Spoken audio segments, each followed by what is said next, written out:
Hi, I'm Brendan Homan, coming to you from Toowoomba, the capital city of the world. If you're watching 60 Minutes on Saturday night, you would have saw the story of the young property millionaire. His name was Tim Gurner. He's 35 years old, self-made, multi-millionaire, worth of now about $450 million. And they were talking about housing affordability. A lot of the young people today, he said, just have too high of expectations. They place convenience over value, and that is where the smashed avocado on toast comment come from, where the young people like to eat out, which, you know, those things cost a lot more money. They also place experiences above big ticket items like housing. And that was things like going on overseas holidays, going out to concerts. Basically, the comment come down to, if somebody wants to get onto the property market enough, they are able to. But it does take sacrifices. And I've got to say, in my job as a real estate agent, I don't know too many people who haven't made sacrifices in order to get into the property market. And here in Toowoomba, we have greater opportunities than probably elsewhere in the country. Our housing prices are much lower than other areas, especially the capital cities. I mean, here in Toowoomba, we can get into brand new units for $250,000. Brand new houses probably start around about $400,000. But if you're willing to lower your standards a little bit and go for something older, you can still get quite a reasonable home for around about that $300,000 budget. Then of course it comes to the deposit.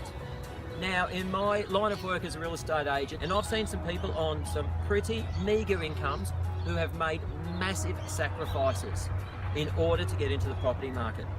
Now that might be things like they move back in with mum and dad, or they sell the second car, they start eating at home, taking lunch to work. It's not forever, it's just for a period of time to get your step into the door.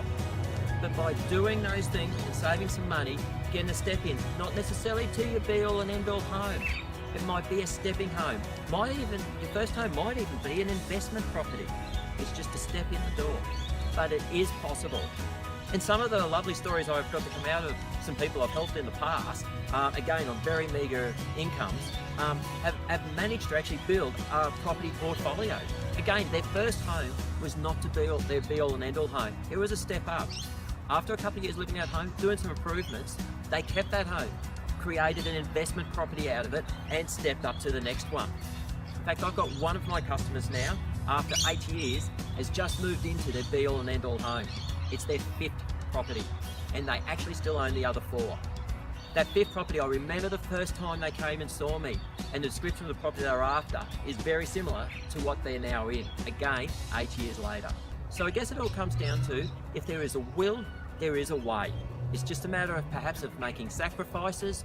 Some people are lucky enough to get help from their family, be it through a family guarantee loan or something like that. But there is options available for most people. Hey, if you've got any questions or would like to talk to me about this, I'm Brendan Homan from Remax Property Shop. Have a great day.